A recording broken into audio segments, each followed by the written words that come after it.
রাজধানীর এনসিসি থানা এলাকায় ঘটে যাওয়া চুরির কাণ্ডে বড় সাফল্য পেল পুলিশ। চুরির ঘটনার মাত্র 24 ঘন্টার মধ্যেই এক চোরকে গ্রেফতার করল পুলিশ।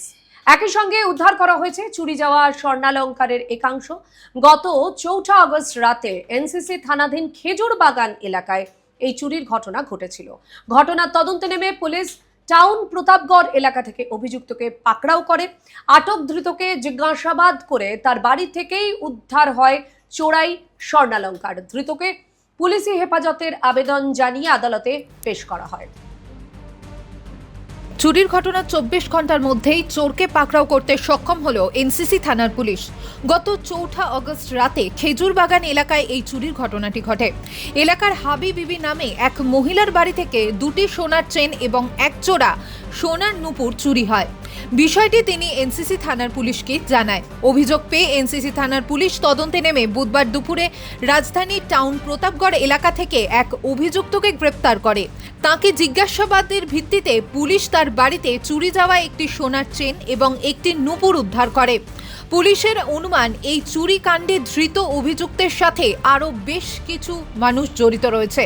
ধৃত অভিযুক্তকে জিজ্ঞাসাবাদের প্রয়োজন রয়েছে, তাই বৃহস্পতিবার তাকে পুলিশ রিমান্ডের আবেদন জানিয়ে আদালতে পেশ করা হয়।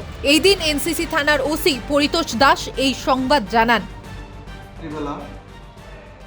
আবিদেবী খেজুর বাগান ওনার ঘর থেকে 2টি স্বর্ণের চেন লকেট সহ এবং তার যে নূপুর চুরি করে নিয়ে যায়।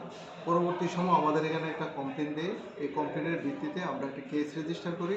NCCPS case number 53/2026 under section 331 clause 4 এবং 305 ক্লজে BNS এই দ্বারা আমরা একটা মামলা নিই এবং তদন্ত করতে গিয়ে আমরা একজন লোককে আটক করি এবং তার কাছ থেকে আমরা যে স্বর্ণের চেন এবং একটা নূপুর আমরা উদ্ধার করতে সক্ষম হয়েছি। এনসিসি থানার ওসি পরিতোষ দাস জানান, উদ্ধারকৃত স্বর্ণালংকারের মূল্য আনুমানিক 1,10,000 টাকা হবে। এদিকে জিবি হাসপাতালে তথা AGMCর ছাত্রদের হোস্টেলে চাঞ্চল্যকর ঘটনায় জড়িত অভিযুক্তকে এখনও গ্রেপ্তার করতে পারেনি এনসিসি থানার পুলিশ। বর্তমানে এই ঘটনা তদন্তাধীন বলেই পুলিশ সূত্রের খবর। ত্রিপুরা থেকে দেবাশিস বোসের রিপোর্ট, CN ত্রিপুরা।